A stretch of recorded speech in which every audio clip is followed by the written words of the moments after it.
esse episódio, né, que é a interpretação de sonhos. A gente vai avaliar tanto de um ponto de vista da avaliação psicológica quanto da avaliação espiritual e da Bíblia. Vamos falar sobre os símbolos, sobre as funções, né, fisiológicas do sonho, por que a gente sonha, por que a gente lembra, dicas para que a gente possa lembrar mais nossos sonhos, como a gente interpretar os símbolos que aparecem lá e a gente trabalhar com essas mensagens. Eu espero que você goste.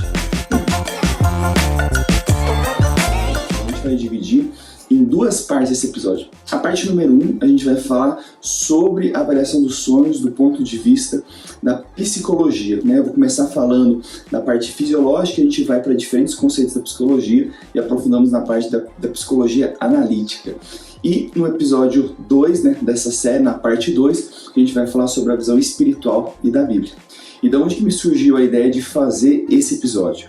Eu trabalho com sonhos já há uma série de anos. Eu tenho um diário dos sonhos onde eu anoto ali todos os meus sonhos e as interpretações. E eu até fui buscar isso, eu anoto na nuvem, no Evernote, num dos aplicativos até que a gente já falou aqui. E eu vi que o primeiro sonho que eu anotei foram 7 anos atrás, né? Então já tem um bom tempo que eu venho fazendo isso.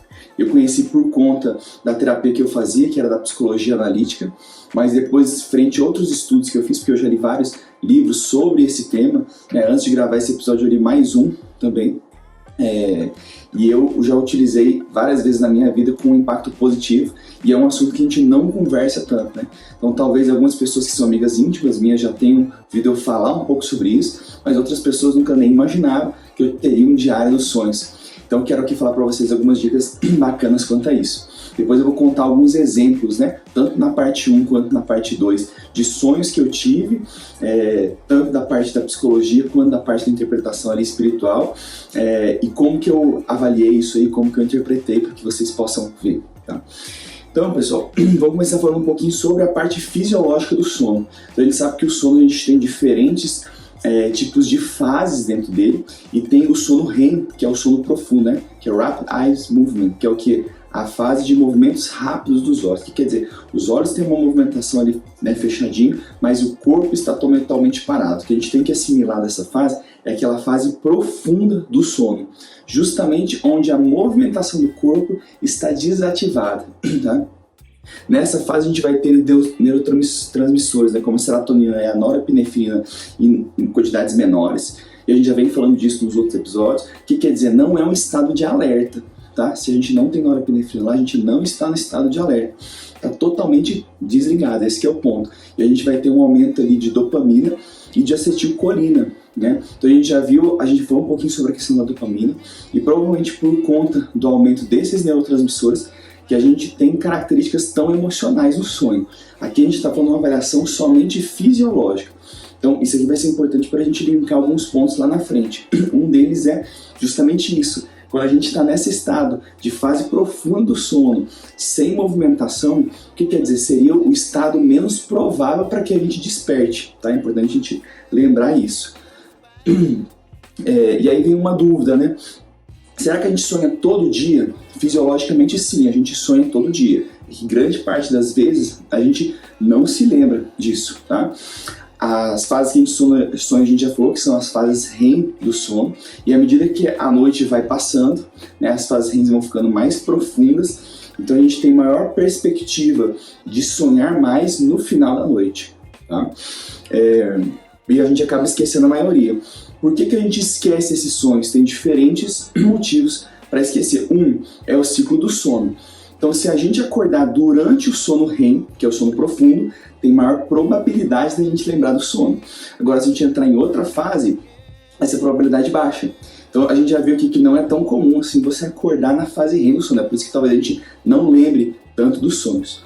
Outra coisa é a falta de atenção. Por exemplo, se a gente levanta, mesmo que lembre do sonho no começo, mas a gente acorda apressado, distraído, tem que sair correr porque está atrasado para o trabalho, rapidamente a gente esquece dessas observações, né? Outra coisa é a interferência da memória. A gente acabou de levantar, tá com aquele pedacinho do sonho ali latente. Se a gente não anotar de imediato, as outras coisas que a gente vai assimilando ao longo do dia, as outras vivências vão misturando a memória, daqui a pouco a gente já não lembra mais nada, né? Até mesmo porque tem uma incompatibilidade. Muitas vezes aquilo que a gente sonha a gente tem diferentes tipos de sonhos, né? Tem sonhos literais tem sonhos que são bem loucos, assim, né? Não tem nada com nada. Então, o que acontece? Por não ter uma compatibilidade com o que a gente vive no dia a dia, é difícil também da gente lembrar. E outra coisa é que parte das pessoas não dão importância nenhuma para os sonhos. Eu mesmo era uma pessoa dessa, eu não dava importância nenhuma para os sonhos. É por isso que eu nunca anotei, eu nunca ficava preocupado, eu achava até que eu não sonhava, ou que sonhava pouco. Eu comecei, inclusive, de um ponto de vista de ceticismo, para poder realmente utilizar, né? O terapeuta, na época eu fazia a terapia da linha analítica, a gente já vai falar um pouquinho sobre ela. Ele falou assim, anota os sonhos pra gente interpretar e tudo. E eu falei assim, eu não acredito, mas deixa eu fazer um teste, só para ver o que pode sair disso aqui. E aí eu vou contar para vocês depois o primeiro sonho que eu tive, a interpretação. E com base nele eu vi que tinha sentido, eu comecei a realmente querer trabalhar mais com o TCC e depois comecei a anotar de maneira consistente. Tanto que eu tenho dois, né? Dois diários, um que é diário dos sonhos e o outro que são de algumas visualizações, que chama imaginação ativa. Então é uma técnica da psicologia analítica, mas isso aqui é tema para outro podcast, né? Outro episódio.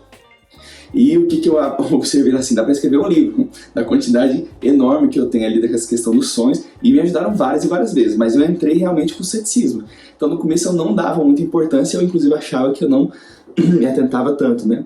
E aí vem algumas dicas aqui. Como que a gente faz para poder lembrar dos sonhos? A gente já viu que a gente vai sonhar todas as noites, né? Talvez a gente não lembre. Mas o que a gente pode estar fazendo para lembrar mais, né? Então, é justamente isso, manter um diário. Então, como que eu faço?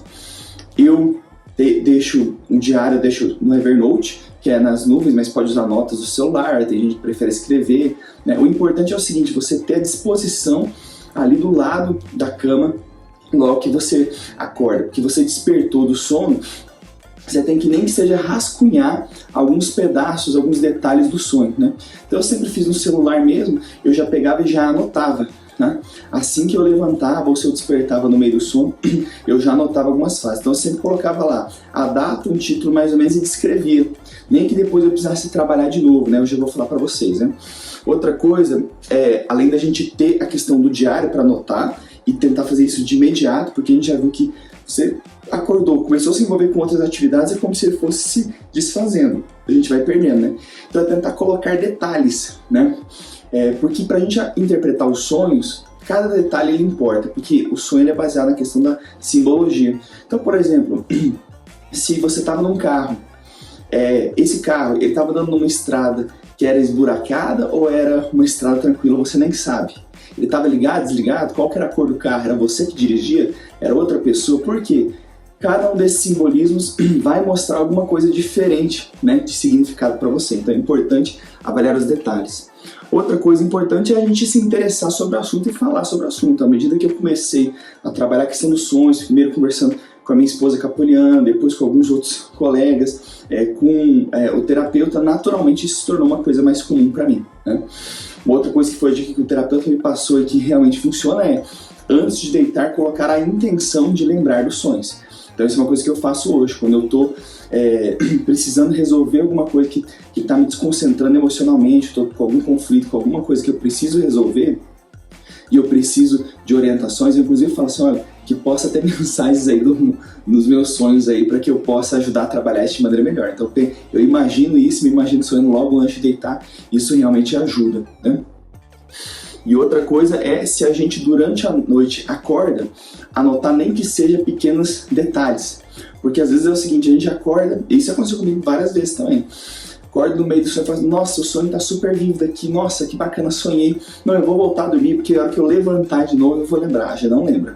Então a gente tem que realmente já pegar lá e já anotar a questão do sonho de imediato, nem que seja alguns pontos, porque o que acontece às vezes é assim, às vezes eu não anotei no meio do sonho, de repente acordei de manhã cedo, mas eu lembro um pequeno detalhezinho, eu falo, cara, esse detalhezinho aqui não é nada, não tem a história toda do sonho mais. Mas a hora que eu começo a anotar, ele começa a surgir de novo. E aí eu consigo escrever tudo. E detalhe, tem sonhos que eu tenho uma descrição super detalhada, enorme, como um que eu vou mostrar para vocês depois, talvez na parte 2, né, no segundo episódio. E outros que são super simples, e o tamanho do sonho, o tamanho de detalhes não está diretamente relacionado à questão da mensagem, da interpretação. Tá? Isso é uma outra coisa que é importante a gente falar. E o que são dicas para a gente sonhar mais? Então, a gente estabelecer uma rotina de sono, porque se a gente está dormindo mal, se a gente não está entrando na fase REM do sono, naturalmente a gente não vai conseguir sonhar, tá? A gente manter o diário, então é importante a gente ter essa descrição. A gente já falou da importância de anotar direto, né? A gente visualizar, né? A gente, primeiro, largar o ceticismo, porque quanto mais cético a gente é nisso, mais fechada a parte consciente está, justamente para essa comunicação com o consciente que a gente já vai explicar do ponto de vista da psicologia. E aí, naturalmente, vem menos. Quando eu comecei a acreditar mais, surgiram, né, uma quantidade muito maior de sonhos e diferentes tipos de sonhos, né? Uma outra coisa é ter um ambiente adequado para o sono, né? Então a gente pensar ali em rotinas, né? O pessoal fala de profilaxia do sono, coisas que a gente faz, né? Por exemplo, ficar sem a questão das telas, ler um livro antes, né? Ou então fazer técnicas mesmo de relaxamento ou de meditação que vão acabar ajudando. Então eu vou contar para vocês aqui, antes de a gente entrar na parte da avaliação psicológica, eu vou contar para vocês do primeiro sonho que eu tive, que eu comecei a acreditar mais na questão de sonhos, né, e como que funcionou. Então o sonho era o seguinte: eu na época, né, para contextualizar, morava lá no Paraná, de favor na casa de um tio meu dentista, e eu tinha recém sido convidado para vir trabalhar em Brasília, né, com o meu mentor aqui. E aí eu tive um sonho que era o seguinte: eu estava na casa do meu tio e eu saía da garagem dele dirigindo um caminhão. Era um caminhão que saía da garagem, mas eu dirigia ele com controle remoto com fio. Assim que o caminhão saía da garagem, o controle remoto, o fio se rompia e o caminhão começava a sair desgovernado. E eu falava, nossa, ele vai causar uma série de acidentes, porque é um caminhão enorme, tinha um cruzamento muito grande logo à frente, e os carros vinham, desviavam, o motoqueiro veio e pulou da moto pro lado, e não estava batendo ninguém, de repente, na hora que ele foi atravessar o cruzamento, eu falei, nossa, ali é certeza que vai fazer um acidente grave. E eu vi uma mulher descendo de bicicleta. E aí o que acontece? Ela acabou freando, só que no frear, o carro que vinha atrás pegou, lançou ela para cima, o caminhão passou pelo cruzamento, e aí tinha uma subida, ele desacelerou, eu consegui chegar lá nele, puxar o freio de mão, e aí eu falei, nossa, aquela mulher se acidentou feio.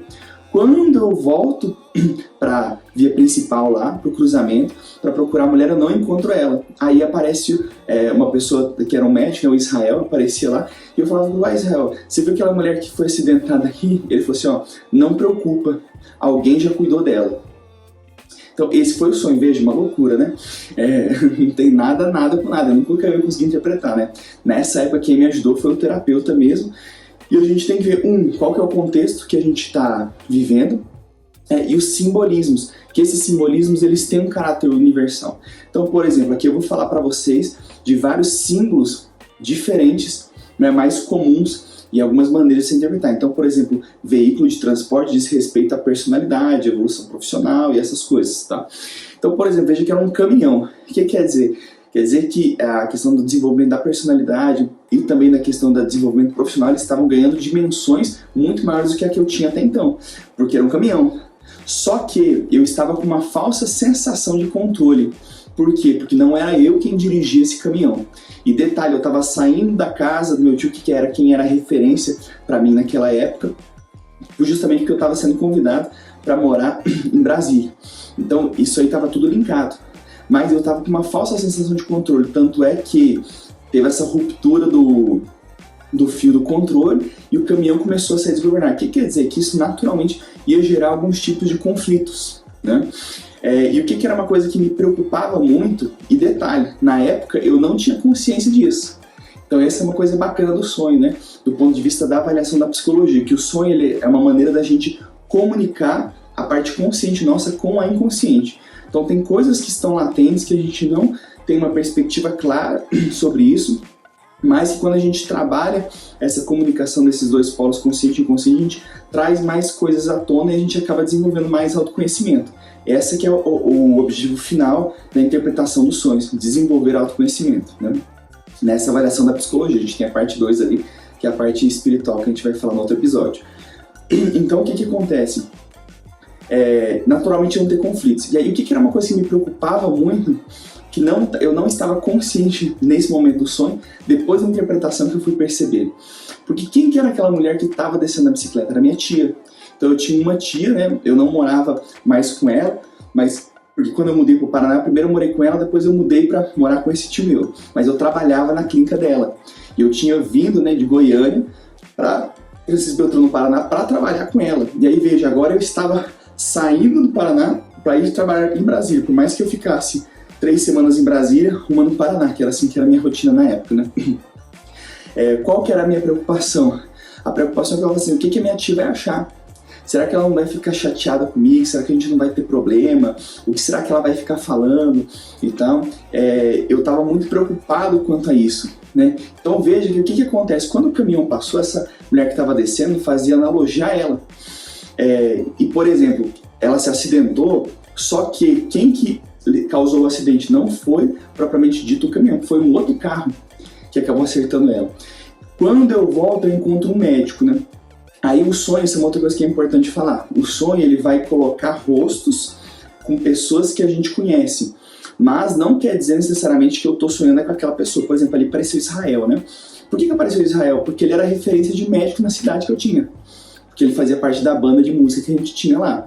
Então ele que apareceu, mas não tem nada a ver diretamente com ele. É a mesma coisa quando eu sonho capoliano com a minha esposa, com a minha mãe, a gente está sonhando com arquétipos, né? A gente mais pra frente vai falar sobre o que são os arquétipos, mas não necessariamente com a pessoa que a gente está sonhando. Ali era apenas para fazer analogia com uma pessoa que cuida, né, com um médico. Então veja, quando eu parei o caminhão, o que quer dizer? Eu reduzi os danos que o caminhão poderia causar e eu voltei para ver aquelas pessoas que poderiam ter como é que eu falo assim, sofrido alguma influência desse conflito aí que acabou surgindo. E quando eu retorno para ver o que tinha as coisas com aquela mulher, que no caso era minha tia, eu vou e procuro, encontro uma pessoa que é uma pessoa que cuidaria dela se estivesse tendo problema, e falo, você viu a pessoa que foi acidentada aqui?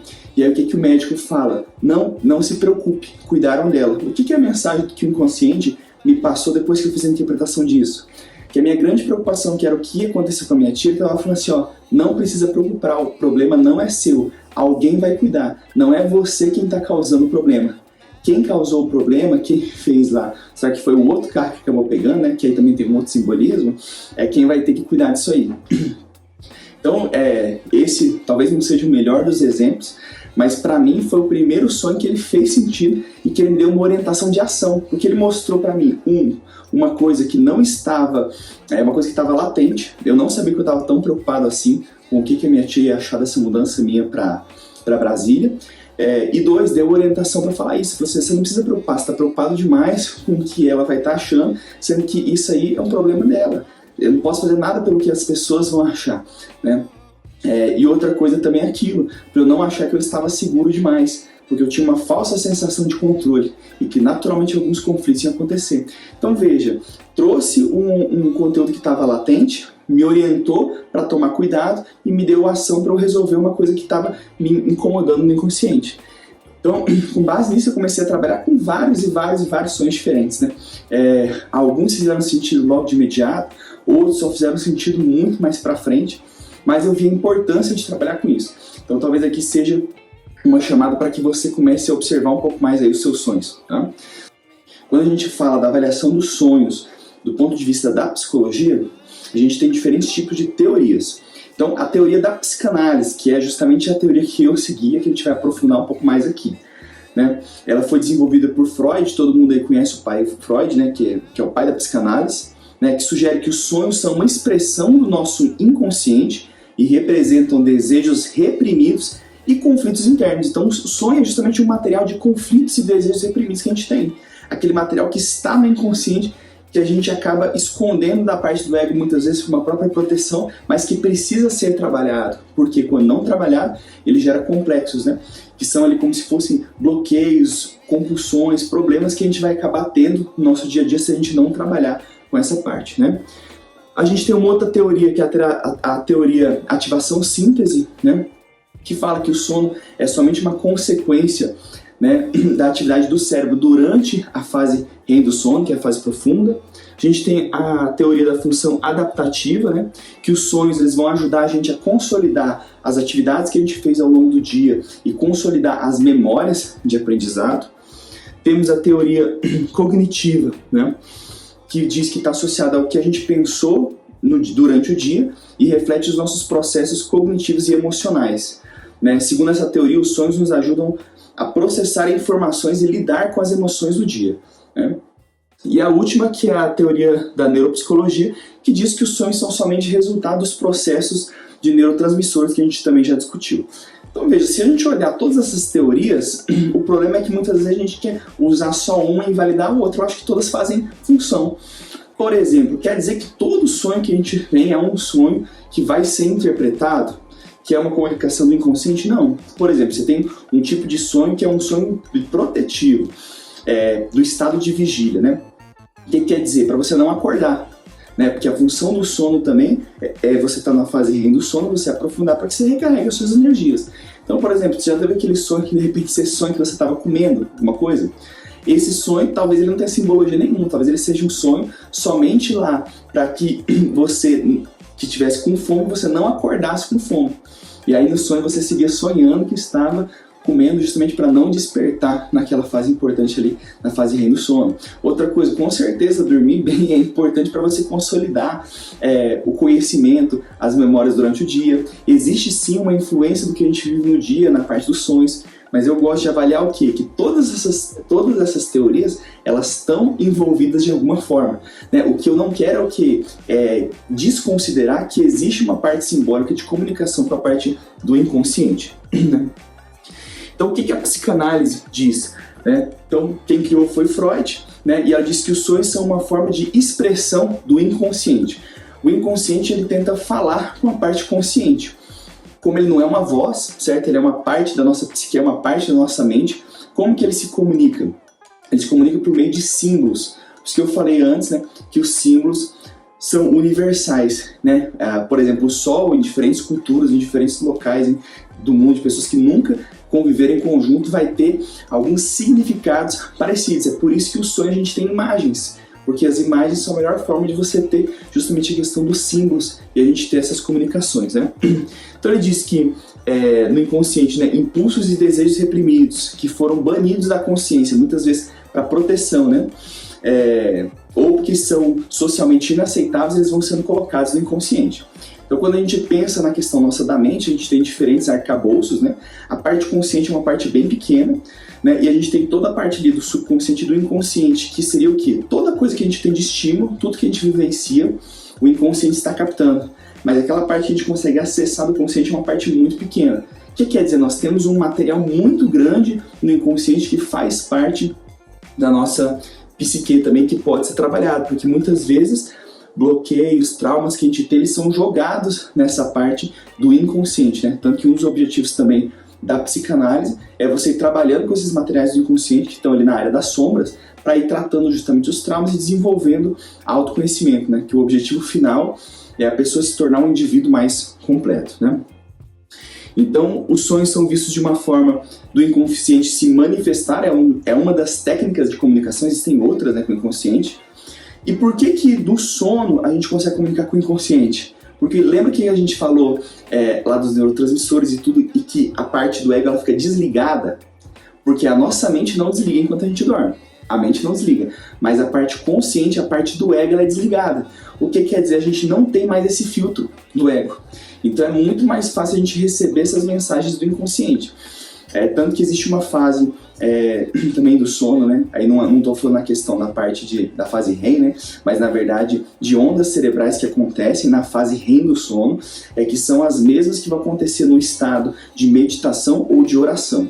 Então o que quer dizer? Que quando está nesse tipo, né, de frequência vibracional, a gente está mais adepto a receber mensagens do inconsciente. Então, por isso que às vezes a pessoa está lá orando, rezando ou meditando, e a pessoa tem, muitas vezes a pessoa fala de insights, né? Ou recebeu mensagens, né? Ou insights é um termo mais genérico, que para a gente nessa primeira parte talvez caiba melhor. O que acontece? Por que a pessoa recebe essas informações? São informações muitas vezes vindas do inconsciente, justamente porque está sendo desligado essa parte do ego e da consciência, tá? Então no sono a gente não está tendo essa barreira do consciente, naturalmente a gente consegue receber mais essas imagens, né? Os símbolos, né, podem ser interpretados para ajudar o paciente, quando a gente está falando da psicanálise, a entender melhor as suas emoções e os seus conflitos internos. Então eu contei um exemplo para vocês meu mesmo, né? Do conflito que eu tinha ali com a questão do que a minha tia ia achar da minha mudança e tudo, sendo que eu tinha ido lá para trabalhar com ela. Veja, era um problema interno que eu tinha que nem estava consciente, né? Além disso, né, a psicanálise postula que os sonhos têm duas camadas de significado. A gente sempre tem dois níveis. O conteúdo manifesto, que é o que a gente lembra do sonho, né, e o conteúdo latente, que é o significado simbólico subjacente. Por exemplo, né, um sonho de um trem desgovernado, é igual o meu sonho do caminhão desgovernado. Tá? Pode ser representado como um desejo reprimido de liberdade ou uma sensação de falta de controle na vida. Então veja que eu posso observar aquele sonho meu mesmo por duas vertentes diferentes, né? Uma vertente que é justamente aquela preocupação que eu estava tendo com o que ia acontecer. Aquele sonho que eu falei para vocês, eu tinha duas interpretações. A primeira que seria justamente a que eu comentei com vocês, e uma outra também que é de uma necessidade desse caminhão estar desgovernado, de ter uma liberdade, de romper barreiras, de romper controles. Então veja que sempre tem diferentes óticas que a gente pode interpretar os sonhos, né? Quando a gente pensa em psicanálise, a gente tem duas vertentes principais. A Freud, que foi quem criou, e a gente tem depois Jung. Jung foi discípulo de Freud, né? E era a linha que eu segui, que eu chamo da psicologia analítica. Os dois começaram, né, com uma convergência, mas eles tiveram realmente uma ruptura de relação, porque eles discordaram em um determinado ponto, e eu vou falar para vocês qual que é a diferença, né? Eu estudei já a fundo essa questão da psicologia nesse nível, tanto porque eu li diferentes livros, como, por exemplo, também eu li uma dissertação de mestrado que avaliou várias cartas trocadas entre eles durante o tempo de relacionamento para falar justamente sobre essa ruptura, né? E, por exemplo, eu tenho vários livros aqui do Jung. Esse aqui, por exemplo, que é o Livro Vermelho, né? Foi publicado 50 anos após a morte dele, que é basicamente o que? O diário, né, dos sonhos dele, o diário de sonhos e imaginação ativas dele, onde ele faz a interpretação e, inclusive, dessas etapas da época que ele teve os problemas com Freud e tudo, né? E li outros livros, assim, de outros seguidores deles, né? Então, quando a gente fala o que são as diferenças, né, para Freud e Jung, e por que eu sigo mais a filosofia do Jung, que ela faz mais sentido para mim para alguns pontos, né? Então, o papel do inconsciente, né? Então, para Freud, os sonhos eram uma expressão do inconsciente, né, e uma forma de lidar com desejos reprimidos. Ok, isso também era a mesma coisa para Jung. Porém, Jung dizia que não somente os impulsos reprimidos, não somente os traumas estavam no inconsciente, mas que o inconsciente também tinha aspectos positivos e criativos da personalidade. E eu realmente, durante os meus exercícios, constatei muito isso, que várias coisas de criatividade também foram ativadas quando eu tive essa comunicação melhor com a parte do inconsciente. Quanto ao significado dos símbolos, né? Freud viu os símbolos dos sonhos como representando somente esses desejos reprimidos e emocionais e muito relacionados à sexualidade, enquanto que Jung, né, via refletindo os arquétipos. Então ele viu uma coisa mais ampla. Eu já vou explicar para vocês o que é arquétipo, tá? Que são partes, né, do inconsciente coletivo, um conjunto de padrões e conteúdos psicológicos que são compartilhados por todas as culturas. Então, via que era somente os traumas e a parte muitas vezes relacionada a impulsos, né, como impulso sexual, enquanto que o Jung via uma coisa mais ampla, né, e ele não desconsiderava a parte espiritual dessa avaliação também, tá? A abordagem terapêutica dos dois também é diferente, né? Ambos acreditam, né, que a análise dos sonhos é uma ferramenta útil para autoconhecimento e compreensão da psique, mas as abordagens eram um pouco diferentes, né? Freud via a análise dos sonhos como uma técnica fundamental da psicanálise e muitas vezes usava a interpretação dos sonhos como uma forma de tratar problemas emocionais. Então era somente para tratar um problema emocional. Já Jung, né, via uma forma de explorar os arquétipos e a profundidade da psique, então ele via esses diferentes halos da psique, né, da mente nossa, como eu falei para vocês, tanto os bloqueios que estão na sombra, bem como a parte criativa, né, como outras coisas. Então tinha uma abordagem mais ampla, né? E aí dentro disso, ele criou a vertente da psicologia analítica, né? Então, o que a psicologia analítica de Jung ela fala? Que os sonhos é uma ferramenta de comunicação do inconsciente para ter uma comunicação do consciente com o inconsciente, né? Trazer insights de questões pessoais e também universais e fazer o processo de individuação. Esse é o objetivo final da terapia analítica, o processo de individuação, que é o desenvolvimento de uma personalidade única e integrada, porque aquilo, somos todos iguais? Não, não somos todos iguais. somos seres únicos, cada um tem a sua individualidade. Então é por isso que é importante desenvolver a individuação, né? E quais são os principais símbolos que a gente vê na questão dos sonhos, né? Então, por exemplo, a água, que pode representar o inconsciente, a psique feminina, o aspecto emocional. Então, toda vez que a gente tem água, muitas vezes está relacionado com parte de emoções. Então, por exemplo, se está chovendo, será que está chovendo muito, está chovendo pouco? Você está, de repente, andando por um rio e esse rio, como que está a água dele? Está cheia, alamaçada. Então, eu já sonhei várias vezes que, por exemplo, que tinha uma água muito suja passando. O que quer dizer? Qual que era a analogia que eu fazia disso aí, o simbolismo? Que eu estava passando por um momento de emoções ruins, né? A gente tem outras aqui, ó, por exemplo, um sonho que aparece muito, né, um simbolismo, que é a casa. A casa representa a psique ou a família. Então a casa quer dizer todo o nosso aparelho psíquico, toda a parte da nossa mente. Meios de transporte, a gente já falou que representam a personalidade e a questão de desenvolvimento profissional. A morte pode simbolizar transformação, tá? Aqui, ó, carro é frequentemente interpretado como um símbolo de progresso, movimento e direção na vida, tá? O carro representa a jornada da vida e as escolhas que fazemos para nos movermos em direção aos nossos objetivos. Esses e outros eu vou colocar no material complementar, tá? Nosso objetivo aqui é só falar sobre a importância da interpretação dos sonhos, mas não interpretar propriamente dito, né? Então, tem vários outros símbolos, então tem livros, né, da psicologia analítica, né, que fala só sobre, né, símbolos específicos. Então lá tem uma descrição detalhada grande de como que Jung ele chegou nessa questão dos símbolos, né? Uma das coisas foi a questão do arquétipo, né? Então o que é o arquétipo?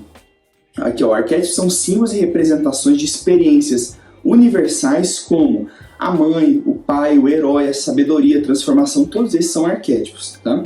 Os arquétipos não são experiências individuais, mas sim coletivas, que fazem parte do inconsciente coletivo da humanidade. Então o que quer dizer? Jung fez uma avaliação bem ampla e ele viu que diferentes culturas, diferentes épocas, diferentes populações que nunca tiveram contato uma com a outra tinham expressões de algumas coisas que simbolicamente eram muito parecidas, né? E ele viu isso, tem inclusive um trabalho que é da mitologia, né? Que ele viu que diferentes mitos, deuses que eram criados, diferentes histórias, todas elas eram para representar arquétipos específicos. Então, por exemplo, a figura do pai é uma figura que ela existe em todas as culturas, em todas as épocas, e tem aspectos que são semelhantes em todas elas, né? E ele diz que grande parte dessas informações elas estão no inconsciente coletivo, que elas não dizem respeito somente à pessoa específica. O que quer dizer essa questão do inconsciente coletivo? É como se a gente dissesse a questão do instinto animal. Por exemplo, um pássaro, né, ele tem um curso lá de como voar? Não, geralmente ele está lá no ninho, um dia ele cai do ninho, ou a mãe empurra ele do ninho, e ele simplesmente voa. Da onde que veio essa informação dele saber voar? Aí a gente vai falar assim, é o instinto. Tudo bem, mas de onde é que veio o instinto? Então o que ele diz, né? Que no inconsciente existe um inconsciente coletivo onde ele guarda informações que são genéricas. O que quer dizer? Todos os seres humanos têm também informações que naturalmente já fazem parte dele, que é como se fosse um inconsciente coletivo, né? Não é só o indivíduo, né? É um que todos têm acesso. Então é isso aí, a figura do sol, do pai, da mãe, do herói, ela existe em diferentes, né?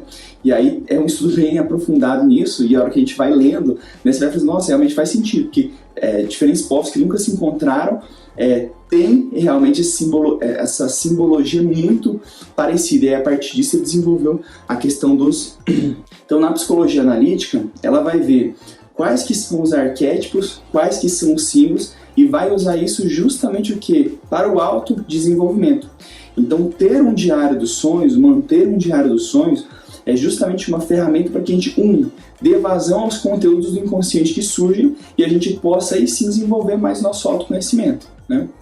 Como o exemplo que eu dei para vocês. É importante nessa questão a gente ter uma pessoa que tenha mais experiência, né, de preferência um terapeuta, né, da linha da psicologia analítica ou pelo menos da psicanálise, nem que seja freudiana, justamente para fazer o acompanhamento, né, e ajudar a gente a interpretar esses símbolos. E uma coisa que acontece é que quanto mais a gente vai dando atenção para esses símbolos, mais atenção a gente vai dando para os sonhos, mais material do inconsciente vai surgir.